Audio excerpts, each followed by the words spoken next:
Yo, what's up? I'm Juice WRLD. And turn to the sudden and shocking death of rap star Juice WRLD.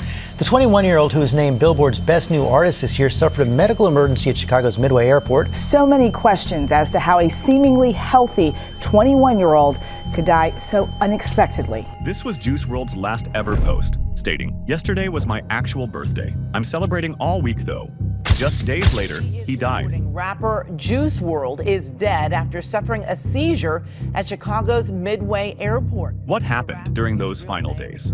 Juice WRLD has always been open about his addiction. Yeah, so like in 6th grade, 7th grade, I'm hearing songs about sipping lean. Really into music. Like I used to damn near worship the shit. Like I was into music so much. My family putting me on to all this different music, Future, Gucci, all these niggas talking about drugs. Second song I've ever heard about Future is Dirty Sprite. And that shit had me wanting to sip lean at like 11, 12 years old, bro. Yeah. What's crazier is that it seems like Juice was foreshadowing his death. What's the 27 club? We ain't making it past 21. This has sparked controversy within the community, some saying Juice is alive. This theory is further reinforced by his tweet on 2017. "My goal is to get overly famous, shine for a couple years, then fake my death."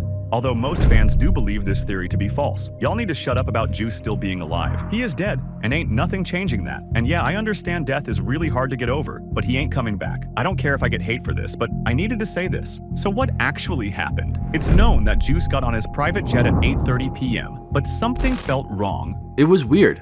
That plane ride was weird. I actually had a bad feeling immediately. The pilot was acting weird, the stewardess lady was acting weird, and I just felt something off, you know?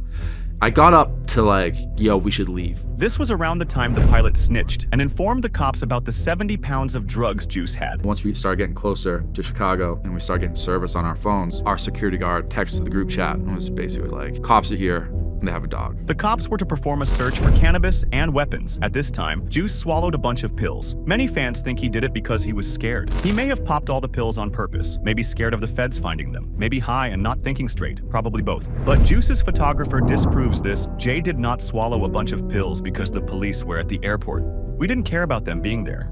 He could have flushed them down the toilet if he cared. 3 hours later, the team landed on Chicago's Midway Airport. They would go inside when the unthinkable happened.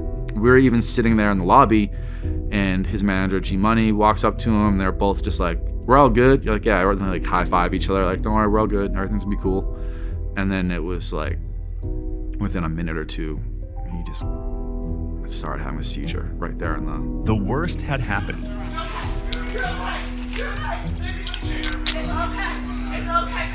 It's okay. You don't need that right now. Yo, the phone's close. Can we get a bag for you? Oh, I think I got one.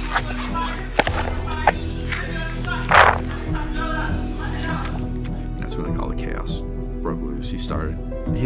He made this weird noise. It was like something I've never heard.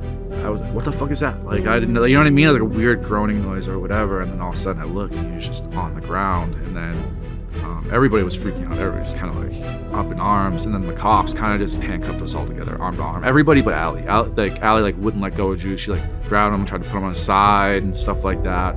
It seemed like all the cops there just didn't give a shit. Juice had an insanely high amount of potassium, oxycodone, and promethazine. He was administered Narcan to stop the overdose, which worked. Juice woke up, but he was incoherent and didn't know where he was. He was then taken by ambulance, where he unfortunately passed away from oxycodone and codeine intoxication. But they were like, "He's gonna be okay. He's gonna be okay." I mean, I saw him and he didn't look okay, but they were like, "He's gonna be okay." And then I was in jail. Like I was just in the holding cell. 2 detectives just walked in and they're like, "We don't give a shit about anything else. We just want to know about the kid that died." And I was like, "What?" I'm like, "Who died?" And I just kept saying, "You sure?"